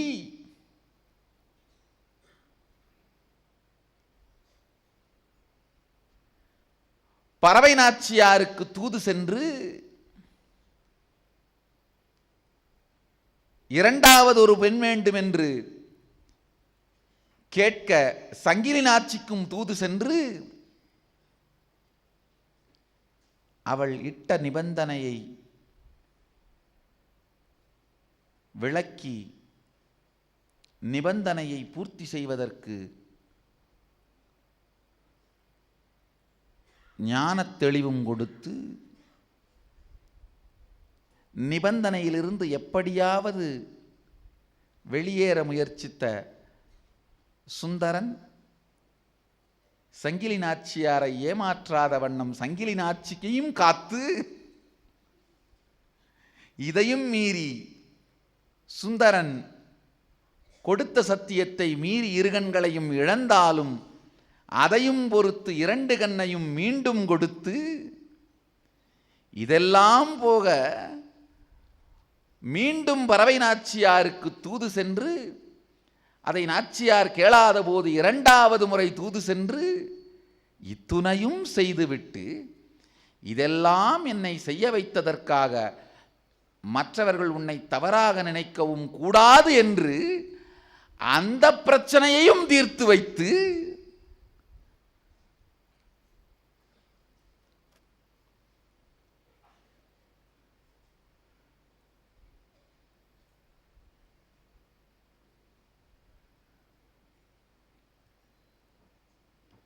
என்ன கேட்டாலும் செய்வேன் என்பது மட்டுமல்லாது செய்வது நான் என்பதனால் கெட்ட பெயர் கூட உனக்கு வந்துவிடக்கூடாது, அதற்கும் நானே பொறுப்பென்று நினைத்து இத்தனையும் பெருமான் செய்ததை அவர் கருணை என்று எண்ணி வியப்பதா, இத்துணையும் பெருமானையே செய்ய வைத்த சுந்தரரின் பக்தியின் சக்தி என்று எண்ணி வியப்பதா? இது சுந்தரரின் பக்தியின் சக்தியா, பெருமானின் கருணையா? பெருமான் கருணை பொங்கும் கங்கை போல் என்றென்றும் எப்போதும் எல்லோர் மீதும் உள்ளது. உண்மையில் இதை ஆழ்ந்து பார்த்தால் இதற்கு முக்கியமான காரணம் பெருமான் கருணை என்பதை விட சுந்தரரின் பக்தியின் சக்தியே என்றுதான் நாம் முடிவெடுக்க வேண்டும். அந்த முடிவுக்குத்தான் வர வேண்டும். ஏனென்றால் அந்த முடிவுதான் நமக்குள்ளும் சக்தி தரும் பக்தியை உருவாக்க முடியும்.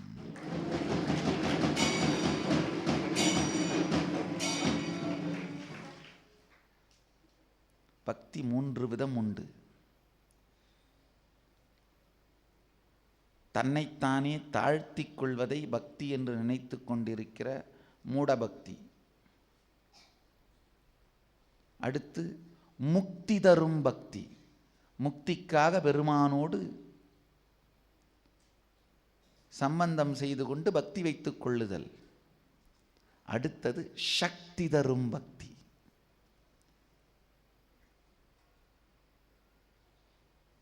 திருநாவுக்கரசருக்கு இருந்தது முக்தி தரும் பக்தி, சுந்தரமூர்த்தி பெருமானுக்கு இருந்தது சக்தி தரும் பக்தி.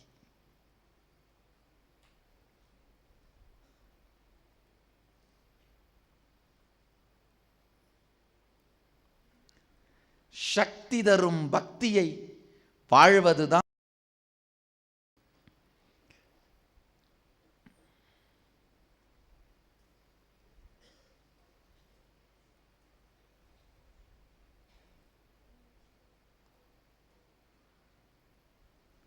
சூது வந்தபோது பெருமானை அழைத்து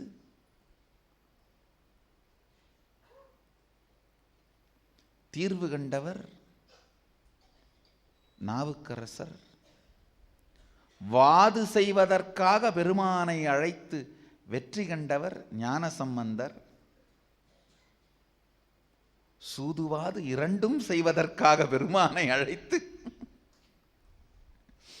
என்ன வேண்டுமோ அதை தன் போக்கிலேயே சாதித்துக் கொண்ட ஒரே பக்தர் தம்பிரான் தோழர் சுந்தரமூர்த்தி பெருமானார். இவர் மொத்த கதையும் படிச்சிங்கன்னா இவர் ஒரு முறை கூட பெருமான் விதிக்கு வணங்கவில்லை. தன்னுடைய மதிக்கு மட்டும்தான் பெருமானை வளைத்தார். தனக்கு என்ன தேவையோ அதற்கு பெருமானை வளைக்கின்ற பக்தியின் சக்தி. பெருமான் அப்பா பார்த்துக்கோய, இதை செய், இதுதான் வேண்டும். சைவம் வாழ்ந்து பார்க்க வேண்டிய வாழ்வியல் தத்துவம். மனிதர்களே, தமிழகமே வாருங்கள், சிவதீட்சையும் விசேஷ தீட்சையும் ஏற்று சைவத்தை வாழுங்கள். சில பக்தர்கள் கேட்டிருக்காங்க, சைவத்தை வாழுதல்னா என்ன சாமி, இன்னமும் தெளிவா சொல்லுங்களேன். இன்று நான் சொன்ன எல்லா கருத்துக்களின் சாரம் ஆழ்ந்து கேளுங்கள்.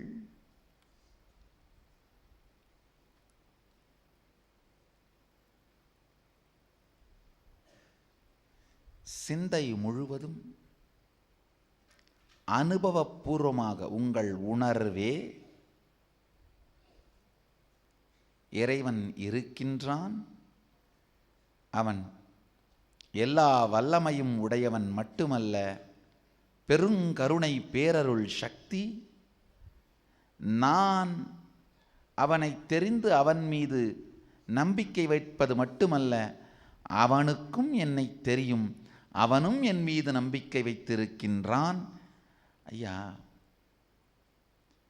அவன் உங்கள் மீது நம்பிக்கை வைக்காவிட்டால் உலகத்திலேயே மிக உயர்ந்த பரிசான ஞான குருவை உங்கள் வாழ்க்கையில் அளித்திருக்க மாட்டான்.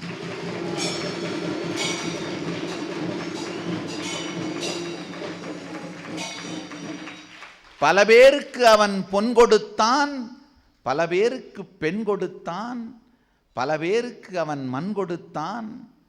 வெகு சிலருக்கே அவன் தன்னையே குருவாய்க் கொடுத்தான்.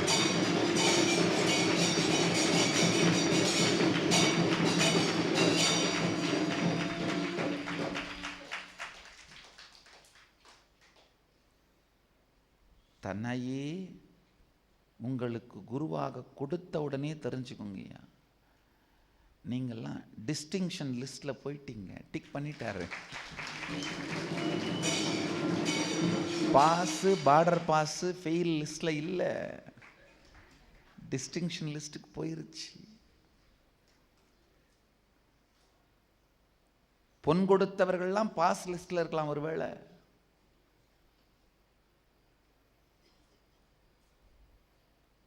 பெண் பொன் கொடுத்தவர்கள் அவரோட ஃபர்ஸ்ட் கிளாஸ் லிஸ்ட்ல இருக்கலாம். தன்னையே குருவாக கொடுத்திருக்கிறான்னா டிஸ்டிங்ஷனை தாண்டின லிஸ்ட்டுக்கு போயிட்டீங்கயா நீங்க.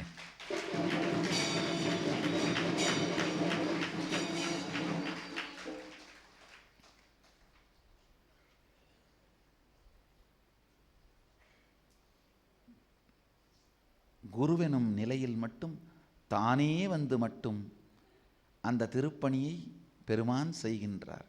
மற்ற திருப்பணிகளுக்கெல்லாம் மற்ற வேலைகளுக்கெல்லாம் அததுக்கு ஆட்களை அனுப்புவார்.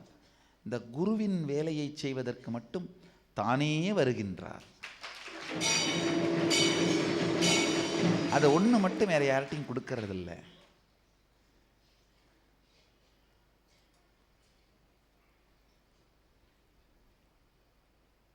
அது திருப்பெரும்பணி என்பதனால் திருப்பணி மட்டுமல்ல, பெரும்பணி மட்டுமல்ல, திருப்பெரும்பணி என்பதனால் அது ஒன்றிற்கு மாத்திரம் தானே வருகின்றான்.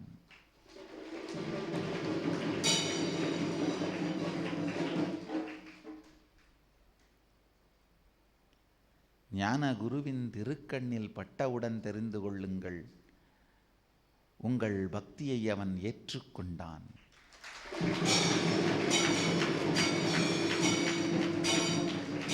உங்கள் தவத்தை ஏற்றுக்கொண்டான், உங்களையே ஏற்றுக்கொண்டான்.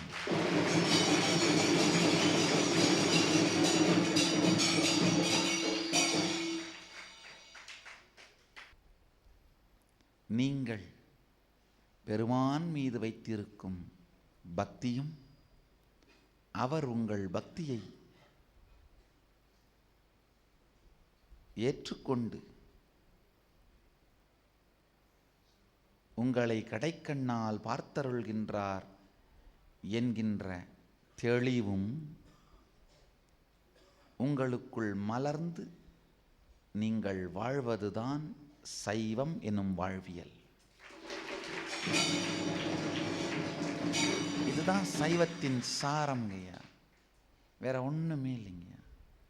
இதுதான் சைவத்தின் சாரம்ங்கய்யா. இது உங்களுக்குள்ள மலர்ந்தா போதும், நீங்க செய்யற செயலெல்லாம் சிவத்தொண்டாயிருக்கும்.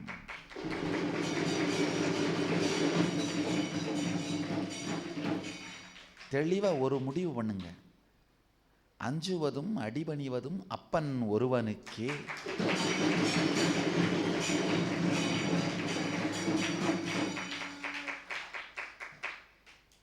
வணங்குவதும் வேலை செய்வதும் அவன் ஒருவனுக்கே.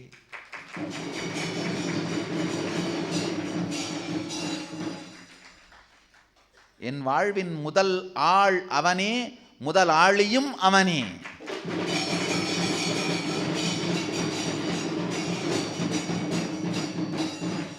முதல் ஆளும் அவனே, முதலும் அவனே, முதல் ஆளும் அவனே, முதல் ஆளியும் அவனே.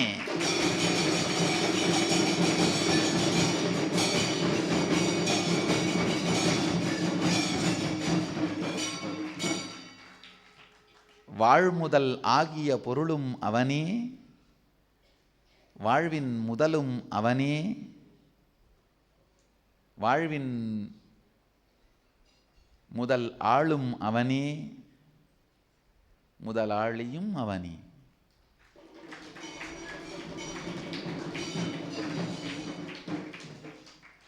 அவனன்றி வேறொருவருக்கு உழைப்பதும் வேலை செய்வதும் இல்லைன்ற முடிவுக்கு வந்தீங்கன்னாலே நீங்க செய்யற வேலையெல்லாம் தானாவே அவன் சேவை மயமாகவே மாறிவிடுங்கய்யா. நீங்க வேற ஒன்றும் பண்ண வேண்டியதில்லை, தானாவே அவன் சேவை மயமாக மாறிவிடும்.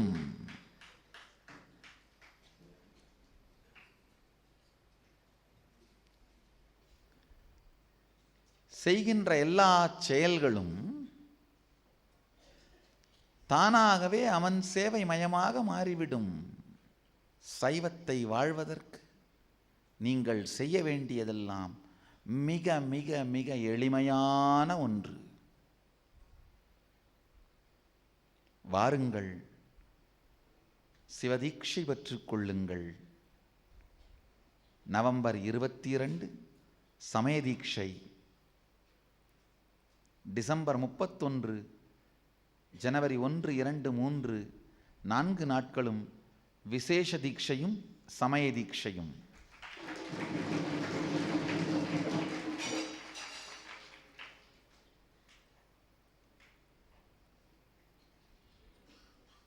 நவம்பர் 28 சமய தீட்சையும், டிசம்பர் 31, ஜனவரி 1, 2, 3 ஆகிய 3 நாட்களும் விசேஷ தீட்சையும். அனுமதி இலவசம். சிவதீட்சை பெற்று சைவத்தை உங்கள் வாழ்வின் அனுபவமாக மாற்றிக்கொள்ளுங்கள்.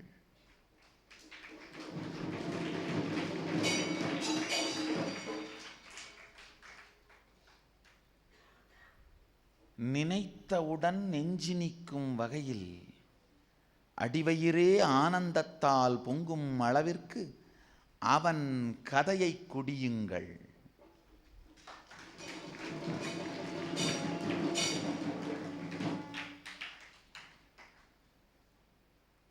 குருவோட வேலை என்ன தெரியுமாங்கய்யா?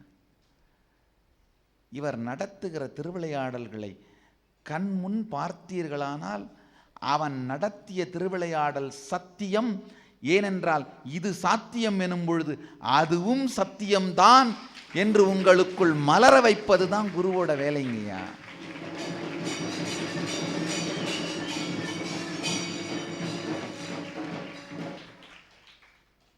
குருவின் அருகாமையில் வாழ்ந்தீர்களானால் பழம்பெரும் புராணங்களும் இதிகாசங்களும் திருவிளையாடற் புராணங்களும் பக்தர்களின் கதைகளும் எல்லாம் மீண்டும் உயிர் பெற்று உங்கள் கண்முன் உலவுவதை காணலாம்.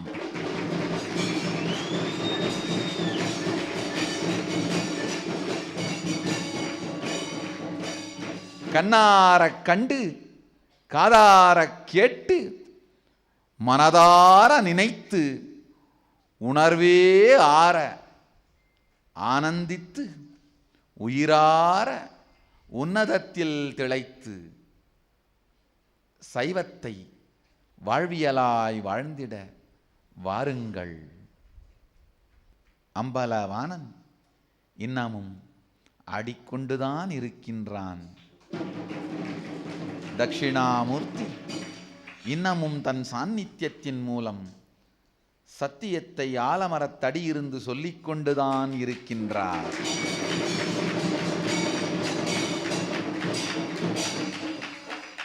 அன்னை மீனாட்சி அருகிருந்து சத்தியம் கேட்க வருவோர்க்கெல்லாம் அன்னமிட்டு ஆதரித்து அரவணைத்து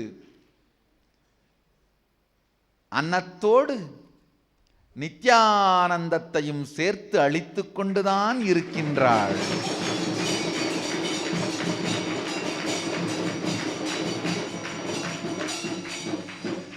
திருவிளையாடற் புராணம் எல்லாம் சத்தியம், அது இன்றும் சாத்தியம். இது கதையல்ல, கவிதையும் அல்ல, வாழ்வை வாழ்வதற்கான விதை. இது கதையும் அல்ல, கவிதையும் அல்ல, அகவிதை. வாழ்வை வாழ்வதற்கான அகவிதை. திருவிளையாடற் புராணமெல்லாம் கதையும் அல்ல, கவிதையும் அல்ல, ஞான அகவிதை. இதை அகத்தில் விதைத்தால் பொங்கும் ஆனந்தத்தால் நீங்கள் வாழும் வாழ்க்கை நித்யானந்தமயமாய் நிறைந்திடும். சைவம் மலர்ந்திடும். நித்யானந்தம் நிறைந்து சிவபோதம் மலர்ந்து வாழ்கின்ற வாழ்வியலே சைவம். சைவத்தில் பெருமானை ஏதோ ஒரு தர்மத்தை நடத்துபவராக மட்டும் நாம் பார்ப்பதில்லை.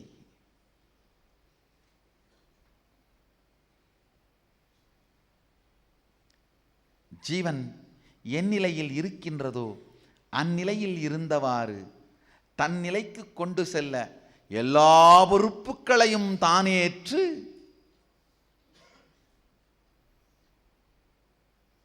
மூக்குத்தி முதல் முக்தி வரை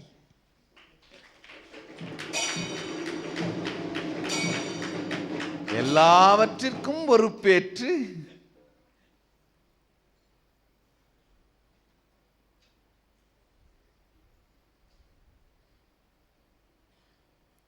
தினசரி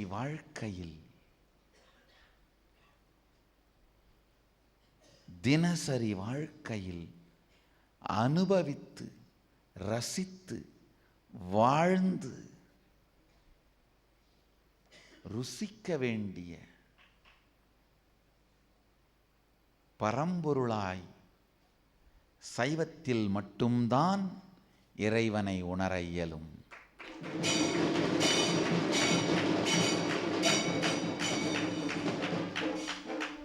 அத்வைதத்திலலாம் சில கதைகள்லாம் சொல்லுவாங்க. அரசனை பார்த்து 1/2 கிலோ கத்திரிக்காயை கேட்ப, வைரத்தையும் பொக்கிஷத்தையும் மட்டும் வாங்கிட்டு வாப்பான்னு. அப்போ கத்திரிக்காய்க்கு மட்டும் நாங்கள் வேற யாரையாவது பார்க்க முடியும்? கத்திரிக்காயானாலும் வைரமானாலும் அப்பனிடம்தான் கேட்போம், அவன்தான் கொடுப்பான் என்பது சைவம்.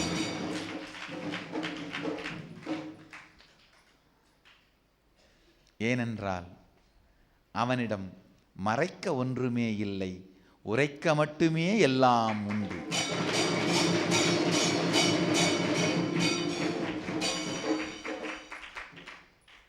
மறைக்க ஒன்றும் இல்லாத உரைக்கவே எல்லாம் உண்டெனும் நெருக்கத்தை உணர்வது சைவத்தில் மட்டும்தான் சாத்தியம்.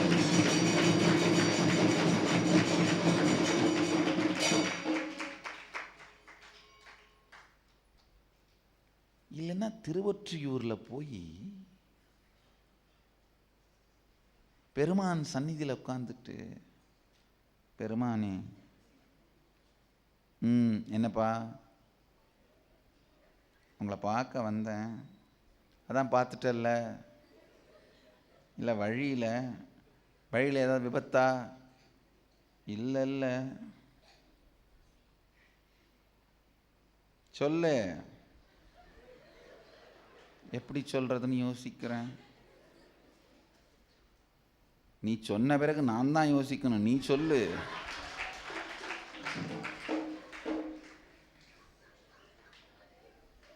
சங்கிலி நாச்சியாரை பார்த்தேன். பார்த்துட்டியா? சரி, என்ன பண்ணணும்னு சொல்லு. நல்லா இருக்கா? ரொம்ப முக்கியம். நான் தினம்தான் பார்த்துட்டு இருக்கேன், நீ சொல்லு.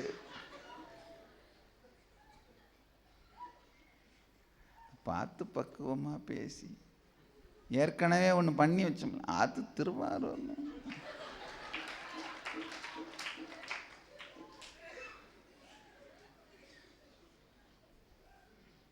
சரி போ, பார்த்துக்கிறேன் போ.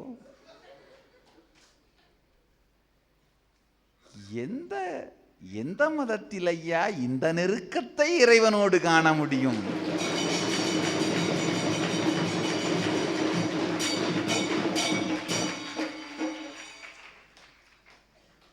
இது சைவத்துக்கே உரிய சிறப்பு. மேன்மைகொள் சைவநீதி விளங்குக உலகமெல்லாம். மேன்மைகொள் சைவநீதி விளங்குக உலகமெல்லாம். மேன்மைகொள் சைவநீதி விளங்குக உலகமெல்லாம். நீங்கள் எல்லோரும் மேன்மைகொள் சைவநீதியை வாழ்ந்து நித்யானந்த நிலையில் நிறைந்து, நித்யானந்தத்தில் மலர்ந்து, நித்யானந்தத்தில் நிலைத்திருக்க வாழ்த்துகின்றேன், ஆசீர்வதித்து முடிக்கின்றேன். நன்றி. ஆனந்தமாக இருங்கள். நித்யானந்த தியான பீடம், நித்யானந்த நகர், பிடதி, பெங்களூரு. ஃபோன் 08027279999. www.nityananda.org